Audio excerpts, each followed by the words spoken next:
Hi viewers, എല്ലാവർക്കും flowers and fruits വേൾഡിലേക്ക് സ്വാഗതം. കഴിഞ്ഞ വീഡിയോയിൽ നമ്മൾ ഒരു ഓഫർ സെയിൽ ഇട്ടിട്ടുണ്ടായിരുന്നു. അത് വളരെ വിജയകരമായി തന്നെ പൂർത്തിയാക്കാനായിട്ട് സാധിച്ചു. അപ്പോൾ ആ ഒരു സെയിൽ കഴിയുന്നവരെ ഒന്ന് വെയിറ്റ് ചെയ്താണ് അടുത്ത വീഡിയോ ചെയ്യാൻ വേണ്ടിയിട്ട്. ഒത്തിരി പേര് വാങ്ങാനായിട്ട് വന്നിട്ടുണ്ടായിരുന്നു, ഒത്തിരി പേര് വാങ്ങിയിരുന്നു. വാങ്ങിയവരെല്ലാം തന്നെ നല്ലൊരു അഭിപ്രായമാണ് പറഞ്ഞത്. അതുപോലെ ഒത്തിരി പേര് റിവ്യൂസൊക്കെ ഇട്ട് തന്നിട്ടുണ്ടായിരുന്നു. അതുപോലെ ആ ഒരു വീഡിയോയ്ക്ക് അത്യാവശ്യം വ്യൂവേഴ്സും ഉണ്ടായിരുന്നു. അപ്പോൾ ഒത്തിരി സന്തോഷം എല്ലാവരും ഇങ്ങനെ സപ്പോർട്ട് ചെയ്ത് മുന്നോട്ട് പോകുന്നതിൽ. ഇനിയും ആ സപ്പോർട്ടൊക്കെ നിങ്ങളുടെ ഭാഗത്ത് നിന്ന് ഞാൻ പ്രതീക്ഷിക്കുന്നു. അപ്പോൾ ഇന്നും ഞാൻ വന്നിരിക്കുന്നത് ഒരു ഓർക്കിഡ് വെറൈറ്റിയുമായിട്ട് തന്നെയാണ്. അതോടൊപ്പം തന്നെ ഒരു ഓഫർ സെയിലായിട്ട് തന്നെയാണ് വന്നിരിക്കുന്നത്. ഇത് എത്രത്തോളം നിങ്ങൾക്ക് ഓഫർ സെയിൽ ആകുമെന്നൊന്നും എനിക്കറിയില്ല കേട്ടോ. കാരണം ഇത്തിരി റേറ്റ് കൂടുതലുള്ള പ്ലാന്റാണ്. അത് ഇത്തിരി ഒരു ഓഫർ റേറ്റിൽ നമ്മൾ ചെയ്തിരിക്കുന്നു എന്ന് മാത്രമേ ഉള്ളൂ. അപ്പോൾ ഇന്ന് നമ്മൾ ചെയ്യാൻ പോകുന്നത് ഓർക്കിഡ് വിഭാഗത്തിൽപ്പെടുന്ന നിങ്ങൾക്ക് എല്ലാവർക്കും അറിയുന്നതായിരിക്കും, പക്ഷേ പേരൊക്കെ അറിയുന്നുണ്ടാവും. പക്ഷേ അധികം ആൾക്കാർ അങ്ങനെ വളർത്താൻ ശ്രമിക്കാറില്ല ഈ ഒരു ഓർക്കിഡ്. കാരണം എന്താണെന്ന് വെച്ചാൽ ഇത് വളർത്തി എടുക്കാൻ, അതായത് വളർത്താൻ എളുപ്പമാണ്, പക്ഷേ അതിൽ ഫ്ലവർ വരാൻ ഇത്തിരി ഡിഫിക്കൽട്ടാണ് പൊതുവെ ഒരു സംസാരം ഉള്ളതുകൊണ്ട് തന്നെ അത് വളർത്തിയെടുക്കാനായിട്ട് ആരും ശ്രമിക്കാറില്ല. പക്ഷേ മെച്യൂർഡ് പ്ലാന്റൊക്കെയാണ് നമ്മൾ വാങ്ങുന്നതെങ്കിൽ ഒരു വർഷം കൊണ്ട് തന്നെ നമ്മൾ നന്നായിട്ട് ഈ ഡെൻഡ്രോബിയംസും അതുപോലെ മൊക്കാറയൊക്കെ കെയർ ചെയ്യുന്ന പോലെ കെയർ ചെയ്താൽ ഫ്ലവർ ഉണ്ടാവുക തന്നെ ചെയ്യും. പക്ഷേ മെച്യൂർഡ് തന്നെ വാങ്ങാൻ ശ്രമിക്കുക. ചെറിയ സീഡ്ലിങ്സ് മേടിച്ച് കഴിഞ്ഞാൽ കുറേ സമയം എടുക്കുന്നുണ്ട് ഫ്ലവർ ചെയ്യാനായിട്ട്. അപ്പോൾ നമുക്ക് ഡെൻഡ്രോബിയത്തിൽ നിന്നും മൊക്കാറ, വാൻറ്റ, അതിൽ നിന്നൊക്കെ ഒന്ന് വെറൈറ്റി ആയിട്ട് വേറെ ഏതെങ്കിലും ഒരു ഓർക്കിഡ് ഇനം നമുക്ക് വളർത്താൻ താല്പര്യം ഉണ്ടെങ്കിൽ വളർത്താവുന്ന ഒരു ഇനത്തെയാണ് ഇന്ന് പരിചയപ്പെടുത്തുന്നത്. അതിൻ്റെ പോട്ടിങ്ങും അതിൻ്റെ ഓഫർ സെയിലും അതിൻ്റെ ബാക്കി എല്ലാ ഡീറ്റെയിൽസ് ഇതിൽ പറഞ്ഞു പോകുന്നുണ്ട്. അപ്പോൾ എല്ലാവരും വിടാതെ, അതായത് വീഡിയോ സ്കിപ്പ് ചെയ്യാതെ കാണാനായിട്ട് ശ്രമിക്കുക. അപ്പോൾ ഇന്ന് നമ്മൾ പരിചയപ്പെടുത്തുന്ന ഓർക്കിഡാണ് റിങ്കോ സ്റ്റൈലിസ് എന്ന് പറയുന്ന ഓർക്കിഡ്. എല്ലാവർക്കും പരിചിതയാണ്. എന്നാലും ഒന്നുകൂടെ ഇതിൻ്റെ ഡീറ്റെയിൽസും കാര്യങ്ങളൊക്കെ ഒന്ന് പറയുന്നു.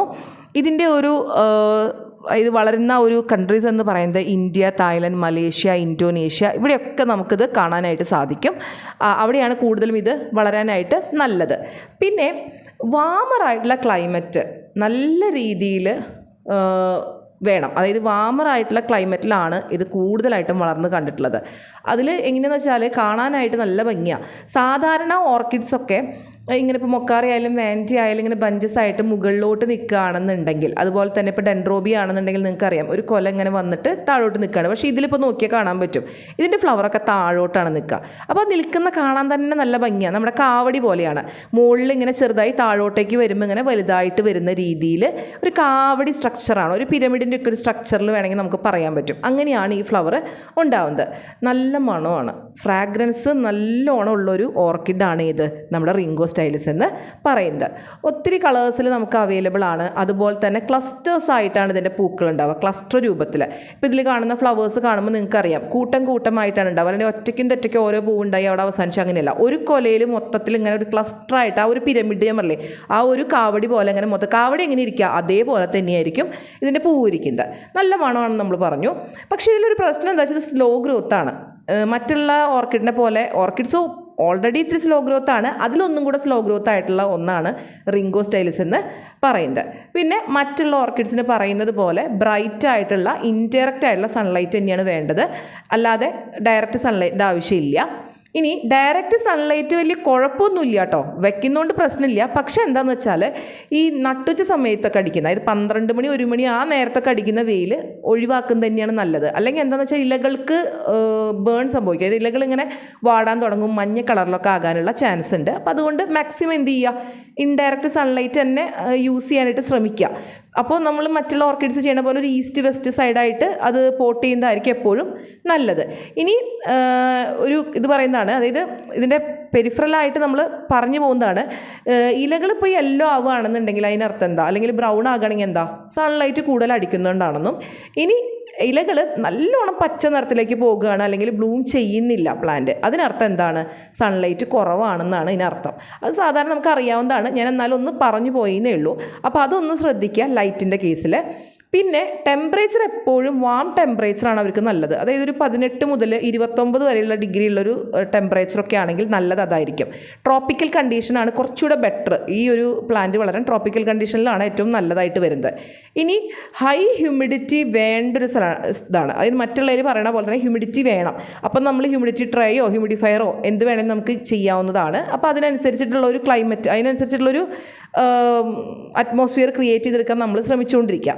പിന്നെ വാട്ടറിംഗ് എന്ന് പറയുന്നത് നമ്മൾ ഈ ഗ്രോയിങ് മീഡിയം ഉണ്ടല്ലോ, അതായത് നമ്മൾ ഗ്രോയിങ് മീഡിയം ഇടാതെയും നമുക്ക് വളർത്താം. പോട്ടി മിക്സ് ഇല്ലാതെ വളർത്താൻ പറ്റുന്ന ഏറ്റവും നല്ലൊരു സാധനമാണ് ഏത്, നമ്മുടെ ഈ റിംഗോസ്റ്റൈലസ് എന്ന് പറയുന്നത്. അപ്പോൾ ആ ഗ്രോയിങ് മീഡിയത്തിൽ ഡ്രൈ ആകുമ്പോൾ, അല്ലെങ്കിൽ ആ റൂട്ട് നന്നായി ഡ്രൈ ആയി നിങ്ങൾക്ക് തോന്നുമ്പോൾ മാത്രം എന്ത് ചെയ്താൽ മതി, വെള്ളം ഒഴിച്ചാൽ മതിയായിരിക്കും. ഇനി അതുപോലെ തന്നെ വാൻഡയ്ക്ക് നമ്മൾ പറയാറുണ്ട് വെള്ളം കെട്ടി നിൽക്കാൻ പാടില്ല എന്നുള്ളത്. അതുപോലെ തന്നെയാണ് ഇതിലും വെള്ളം കെട്ടി നിൽക്കാൻ പാടില്ല. ഇലയിൽ വെള്ളം കെട്ടി നിന്ന് കഴിഞ്ഞാൽ ആ വെള്ളം കെട്ടി നിൽക്കുന്ന സ്ഥലത്തിൻ്റെ അവിടെ നിന്ന് ഇലകൾ പഴുക്കാൻ തുടങ്ങും. പതുക്കെ അതിൻ്റെ സ്റ്റെം ഉണ്ടല്ലോ, ആ സ്റ്റെമ്മിലേക്ക് അതിൻ്റെ ചീച്ചൽ ബാധിച്ചു കഴിഞ്ഞാൽ കംപ്ലീറ്റ് പ്ലാന്റ് ഉണങ്ങിപ്പോവും. അപ്പോൾ നിങ്ങൾക്ക് കാണാൻ പറ്റുന്ന ഒരു മെച്യൂർഡ് പ്ലാന്റിൻ്റെ വലിപ്പം കണ്ടോ, ഒരു 4-5 ലീഫാണ് മാക്സിമം ഉണ്ടാവുക. അപ്പോൾ അതിൽ തന്നെ ഈ 1-2 ലീഫ് പോയി കഴിഞ്ഞാൽ പിന്നെ പ്ലാന്റ് പതുക്കെ വളരെ മോശമായി തുടങ്ങും, ഡാമേജ് ആവും ഇതായിട്ട്. അപ്പോൾ നിങ്ങൾ കാണുമ്പോൾ ഈ പ്ലാന്റ് വളരെ ചെറുതാണല്ലോ എന്ന് തോന്നും. പക്ഷേ പ്ലാന്റ് ചെറുതായതുകൊണ്ടല്ല, അതിൻ്റെ വളർച്ച അങ്ങനെയാണ്, സ്ലോ ഗ്രോത്ത് ആണ്. പൊതുവേ വളർച്ച അത്രയൊക്കെ തന്നെ ഉണ്ടാവുള്ളൂ, വല്ലാണ്ട് വലിപ്പത്തിലേക്ക് പോവില്ല. അപ്പോൾ ചെടിയുടെ ഭംഗിയല്ല ശരിക്കും, ചെടി കുഞ്ഞാണെങ്കിലും പ്ലാന്റിൻ്റെ ഫ്ലവറിൻ്റെ വളർച്ച അല്ലെങ്കിൽ ഫ്ലവറിൻ്റെ വലിപ്പം നല്ല കൂടുതലായിരിക്കും. അപ്പോൾ കാണാൻ നല്ല ഭംഗിയാണ്, അതാണ് ഉദ്ദേശിക്കുന്നത്. പിന്നെ പരമാവധി നിങ്ങൾ രാവിലത്തെ സമയം നനയ്ക്കാനായിട്ട് ശ്രമിക്കുക. വൈകുന്നേരം ആകുമ്പോൾ എന്താണെന്ന് വെച്ചാൽ അതിലത്തെ ഈർപ്പം ഇങ്ങനെ കെട്ടി നിൽക്കാനൊക്കെ തുടങ്ങും. കാരണം രാത്രി നമുക്ക് അധികം സൂര്യപ്രകാശം ഒന്നും ഏൽക്കാത്തത് കൊണ്ട് അവിടെ കെട്ടി നിൽക്കാനുള്ളൊരു സാഹചര്യം ഉണ്ടാവും. അപ്പോൾ അത് ഒഴിവാക്കാനായിട്ട് രാവിലെ തന്നെ നനയ്ക്കുന്നതായിരിക്കും എപ്പോഴും നല്ലത്. പിന്നെ ഫെർട്ടിലൈസേഴ്സിൻ്റെ കേസ് പറയുകയാണെങ്കിൽ മറ്റുള്ള ഓർക്കിഡിന് യൂസ് ചെയ്യുന്ന പോലെ തന്നെ ഫെർട്ടിലൈസേഴ്സ് ചെയ്യുക തന്നെ വേണം, അല്ലാതെ പറ്റില്ല. റെഗുലർലി നമ്മൾ ഫെർട്ടിലൈസ് ചെയ്യുക, 2 ആഴ്ച കൂടുമ്പോൾ ചെയ്യുകയാണെങ്കിൽ ഏറ്റവും നല്ലത്. പിന്നെ മറ്റുള്ളവർ പറയുന്ന പോലെ തന്നെ ഡൈല്യൂട്ട് ചെയ്ത് തന്നെ ചെയ്യുക, അല്ലാതെ ഡയറക്റ്റ് കൊണ്ട് അപ്ലൈ ചെയ്ത് ഡൈല്യൂട്ട് ചെയ്യുക. എന്ത് സാധനമാണ് നിങ്ങളിപ്പോൾ കെമിക്കൽ ആയിക്കോട്ടെ ഓർഗാനിക് ആയിക്കോട്ടെ അപ്ലൈ ചെയ്യുമ്പോഴൊക്കെ എന്ത് ചെയ്യുക, ഡൈല്യൂട്ട് ചെയ്തിട്ട് ചെയ്യാൻ ശ്രമിക്കുക. പിന്നെ ഡോർമൻസി പീരീഡ്, അതായത് ഡോർമൻസി പീരീഡുകളുണ്ടല്ലോ, അപ്പോൾ എന്ത് ചെയ്യുക, ഫെർട്ടിലൈസർ സ്റ്റോപ്പ് ചെയ്യുക. അല്ലെങ്കിൽ എന്താണെന്ന് വെച്ചാൽ അത് വെറുതെ ഗ്രോത്ത് മാത്രം ഉണ്ടായിക്കൊണ്ടിരിക്കും, ഫ്ലവറിങ് ഉണ്ടാവില്ല. അപ്പോൾ അതുകൊണ്ട് ഡോർമൻസി പീരീഡിൽ ഒഴിവാക്കുക അല്ലെങ്കിൽ കുറയ്ക്കുക, എന്താ വെച്ചാൽ ചെയ്യുക. പിന്നെ എയർ സർക്കുലേഷൻ നല്ലോണം ആവശ്യമായുള്ളൊരു പ്ലാന്റാണ്. അപ്പോൾ നമ്മൾ അതിനനുസരിച്ച് വേണം പോട്ട് ചെയ്യാനും അത് വെക്കാനും. അപ്പോൾ അത് കൃത്യമായിട്ട് നോക്കുക. എയർ സർക്കുലേഷൻ ഉള്ള പോട്ടാണോ നിങ്ങൾ യൂസ് ചെയ്തിരിക്കണമെന്ന് നല്ലോണം നോക്കണം. വേരുകൾ നന്നായിട്ട് എയർ വലിച്ചെടുക്കുന്ന രീതിയിലായിരിക്കണം. കാരണം ഈ പറയുന്ന ഓർക്കിഡൊക്കെ എപ്പിഫൈറ്റ്സ് ആണ്. അപ്പോൾ അതുകൊണ്ട് തന്നെ നമുക്ക് എയർ സർക്കുലേഷൻ അല്ലെങ്കിൽ എയർ നന്നായിട്ട് പ്ലാന്റിന് കിട്ടിയാൽ തന്നെയാണ് നന്നായിട്ട് ഗ്രോ ചെയ്യുള്ളൂ. അപ്പോൾ അത് നോക്കിയിട്ട് വേണം നിങ്ങൾ പോട്ട് ചെയ്യാനും അത് പ്ലേസ് ചെയ്യേണ്ട സ്ഥലം നോക്കാനും. ഓക്കെ. പിന്നെ പോട്ടിങ് നമ്മൾ ഈ നേരത്തെ പറഞ്ഞ പോലെ ക്ലേ പോട്ടിലോ അല്ലെങ്കിൽ ടെറാക്കോട്ടയുടെ പോട്ടിലോ വുഡിലോ ട്രീയിലോ ഒക്കെ നിങ്ങൾക്ക് ചെയ്യാം. ശ്രദ്ധിക്കേണ്ട ഇത്ര മാത്രമേ ഉള്ളൂ, റൂട്ട്സ് കൺജസ്റ്റഡ് ആയിട്ട് അവർക്ക് എയർ സർക്കുലേഷൻ കിട്ടാത്ത രീതിയിലാകരുത് പോട്ട് ചെയ്യുന്നത്. നന്നായിട്ട് കിട്ടുന്ന രീതിയിൽ പോട്ട് ചെയ്യാനായിട്ട് ശ്രമിക്കാം. പിന്നെ റീപോർട്ട് ചെയ്യേണ്ട കാര്യം എന്ന് പറഞ്ഞാൽ ഒരു 1-2 വർഷങ്ങൾ കഴിയുമ്പോൾ അല്ലെങ്കിൽ ഗ്രോയിങ് മീഡിയം ഡാമേജ് ആകുമ്പോൾ മാത്രം നമ്മൾ എന്ത് ചെയ്താൽ മതി, ഇത് പോട്ട് ചെയ്താൽ മതി. അതായത് ഈ റൂട്ട്സൊക്കെ ഭയങ്കര കൺജസ്റ്റഡ് ഒക്കെ ആകുമ്പോൾ ഈ പ്ലാന്റിന് വളരാനുള്ള ബുദ്ധിമുട്ടുണ്ടാവും, സർക്കുലേഷൻ കുറഞ്ഞിട്ടൊക്കെ. അപ്പോൾ അതൊക്കെ ഉണ്ടെന്നുണ്ടെങ്കിൽ നിങ്ങൾ ഈ ഡാമേജ് ആയിട്ടുള്ള റൂട്ട്സൊക്കെ കട്ട് ചെയ്യുക, എന്നിട്ട് വീണ്ടും റീപോർട്ട് ചെയ്യുക. അത് നിങ്ങളുടെ ഇഷ്ടത്തിന് എങ്ങനെ മീഡിയത്തിൽ വേണം ചെയ്യാം. പോട്ടിംഗ് മിക്സിൻ്റെ ആവശ്യമില്ല ശരിക്കും റിംഗോസ്റ്റൈലസിന്. ഓക്കെ. ദെൻ ബ്ലൂമിംഗ് എന്ന് പറയുന്നത് ഇതിൻ്റെ സ്പ്രിംഗ് സീസണിലാണ് ഇത് കൂടുതൽ വിരിയുക. അത് പക്ഷെ നമുക്കെന്നാൽ എക്സാക്റ്റ് ഇന്ന ടൈമിൽ വിരിയൂ എന്ന് പറയാൻ പറ്റില്ല. എന്നാലും സ്പ്രിംഗ് സീസണിലാണ് കൂടുതൽ വിരിഞ്ഞ് കണ്ടിരിക്കുന്നത്. വർഷത്തിൽ 2 തവണയൊക്കെ ബ്ലൂം ചെയ്യുന്നതാണ്. നമുക്കധികം ഇങ്ങനെ ഈ ഡിസീസുകളോ പെറ്റ്സിൻ്റെ ശല്യങ്ങളോ ഒന്നും അങ്ങനെ ഇല്ലാത്തൊരു ചെടിയാണ് നമ്മുടെ റിംഗോസ്റ്റൈലസ് എന്ന് പറയുന്നത്. അപ്പോൾ വിരിഞ്ഞു കഴിഞ്ഞാൽ ഒരു 6 മാസത്തോളമൊക്കെ ഇതിൻ്റെ ഫ്ലവർ നിൽക്കുകയും അതിൻ്റെ മണം അത്രയും ഇതാണെന്നാണ് പറയുന്നത്. നല്ലോണം ഫ്ലവർ ഇങ്ങനെ വിരിഞ്ഞ് നിൽക്കും. നിങ്ങൾ വെള്ളം തട്ടാതെ, അതായത് വെള്ളമൊക്കെ എപ്പോഴും ഒഴിച്ചു കൊടുത്തു കഴിഞ്ഞാൽ പതുക്കെ ഫ്ലവർ ഇതാവും. പക്ഷേ ചിലർ പറയുന്നത് 6 മന്ത്സ് നിൽക്കുന്നു, ചിലർ 3 മന്ത്സ് നിൽക്കുന്നു. അത് നമ്മൾ നോക്കുന്ന ചെടിയുടെ അനുസരിച്ചാണ്. ഇനി എക്സാജറേറ്റ് ചെയ്ത് പറയേണ്ടതാണോ എന്നറിയില്ല. ഞാൻ കണ്ടിട്ടുണ്ടെങ്കിൽ പോലും അത്രയും ലെങ്ത്തിൽ ഈ പ്ലാന്റ് ഇങ്ങനെ ഫ്ലവർ ചെയ്ത് നിൽക്കുന്ന കണ്ടിട്ടില്ല. അതുകൊണ്ട് തന്നെ ഞാനത് ചെയ്തിട്ടുമില്ല, ഞാൻ വളർത്തിയിട്ടുമില്ല. അപ്പോൾ അതുകൊണ്ട് എനിക്ക് അത്രയും ഡീറ്റെയിൽ ആയിട്ട് ഇതിനെക്കുറിച്ച് പറയാനറിയില്ല. പക്ഷേ വളർത്തിയവരുടെ ഒരു അഭിപ്രായത്തിൽ അത് 3 മാസം 6 മാസം വരെയൊക്കെ നിൽക്കണമെന്ന് പറയണു. ഇനി അത് എത്രത്തോളമാണെന്ന് അറിയണമെങ്കിൽ നിങ്ങൾ വളർത്തി തന്നെ നോക്കണം. അപ്പോൾ ഇത്രയും കാര്യങ്ങളൊക്കെ ശ്രദ്ധിച്ചു കഴിഞ്ഞാൽ ഒരു റിംഗോസ്റ്റൈൽസിൻ്റെ പ്ലാന്റ് നിങ്ങൾക്ക് വളർത്താവുന്നതാണ് കേട്ടോ. ഇനി റിംഗോസ്റ്റൈൽസിനെ നിങ്ങൾ പലപ്പോഴും അപ്രോച്ച് ചെയ്യാതിരിക്കുന്ന അതിൻ്റെ വില കൊണ്ടാണ്. പലപ്പോഴും ഒത്തിരി റേറ്റാണ് ഓർക്കിഡിൻ്റെ പ്ലാന്റ്സിന്. അപ്പോൾ അതുകൊണ്ട് തന്നെ ആരും അങ്ങനെ അധികം അപ്രോച്ച് ചെയ്യാറില്ല. അപ്പോൾ നമ്മൾ ഇന്ന് സെയിൽ പോസ്റ്റ് ഇടുന്നത് ഒരു റേറ്റ് കുറവിൽ ചെയ്യുന്ന രീതിയിലാണ് ചെയ്യുന്നത്. അപ്പോൾ അതിന് റേറ്റ് എന്ന് പറയുന്നത് മെച്യൂർഡ് പ്ലാന്റ് ആണ്. മെച്യൂർഡ് പ്ലാന്റ് ഒരെണ്ണം 500 എന്നുള്ള റേറ്റിലാണ് നമ്മൾ ഇട്ടിരിക്കുന്നത്. വളരെ കുറച്ച് പ്ലാന്റ്സ് നമ്മുടെ കയ്യിൽ അവൈലബിൾ ഉള്ളൂ. നിങ്ങൾക്കറിയാം മാർക്കറ്റ് റേറ്റ് നോക്കിക്കഴിഞ്ഞാൽ 650, 700, 750, 800, 850 വരുന്ന പ്ലാന്റുകളുണ്ട്. നമ്മൾ ഇന്ന് റേറ്റ് വളരെ കുറച്ച് 500-നാണ് ഇട്ടിരിക്കുന്നത്. കളേഴ്സും കാര്യങ്ങളൊക്കെ ഞാൻ മെൻഷൻ ചെയ്തിട്ടുണ്ട്. പിന്നെ പോട്ട് ചെയ്യേണ്ടത് എങ്ങനെയാണെന്നുള്ളത് ഓൾറെഡി അതിൽ കാണാൻ പറ്റുന്നുണ്ട്. ഹാങ് ചെയ്തിരിക്കുന്ന പോട്ടുകളാണ്. ആ പോട്ടിൽ നിങ്ങൾ ജസ്റ്റ് കിട്ടുന്ന പ്ലാന്റ് ഇറക്കി വെച്ചാൽ ജസ്റ്റ് പോട്ടോട് കൂടിയാവും ചിലപ്പോൾ നിങ്ങൾക്ക് കിട്ടുന്നത്. അപ്പോൾ പോട്ട് തന്നെ വെറുതെ ഹാങ് ചെയ്തിട്ടാലും മതി.